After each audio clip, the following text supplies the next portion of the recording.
ஜெய் ஸ்ரீராம். திருப்பாவை 13 தமிழில். புல்லின் வாய் கீண்டானை பொல்லா அரக்கனை பறவை வடிவம் கொண்டு வந்த பகாசுரனின் வாயைப் பிளந்து அழிக்கவும் பிறன்மனை நாடிய இராவணனின் தலையைக் கொய்யவும் அவதாரம் எடுத்த நாராயணனின் புகழைப் பாடியபடியே நம் தோழியர் எல்லோரும் பாவை விரதம் இருக்கும் இடத்திற்கு சென்றாகிவிட்டது.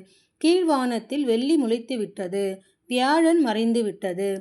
பறவைகள் கீச்சிட்டு பாடுகின்றன. தாமரை மலர் போன்ற கண்களையுடைய பெண்ணே, விடியலை உணர்த்தும் இந்த அறிகுறிகள் தெரிந்தும் உடல் நடுங்கும்படி குளிர்ந்த நீரில் நீச்சலடித்து குளிக்க வராமல் என்ன செய்கிறாய்? அந்த கண்ணனை நினைக்கும் ஒவ்வொரு நாளும் நன்னாளே. மார்கழியில் அவனை நினைப்பது இன்னும் சிறப்பல்லவா? எனவே தூக்கம் என்கின்ற திருட்டை தவிர்த்து எங்களுடன் நீராடவா? கள்ளம் தவிர்ந்து என்கிறாள் ஆண்டாள். தூக்கம் ஒரு திருட்டுத்தனம். பொருளை திருடினால் மட்டும் திருட்டல்ல. நேரத்தை வீணடிப்பதும் ஒரு வகையில் திருட்டுதான். அதிலும் பகவானை நினைக்காத ஒவ்வொரு நிமிடமும் நமக்கு நாமே செய்யும் திருட்டுதான்.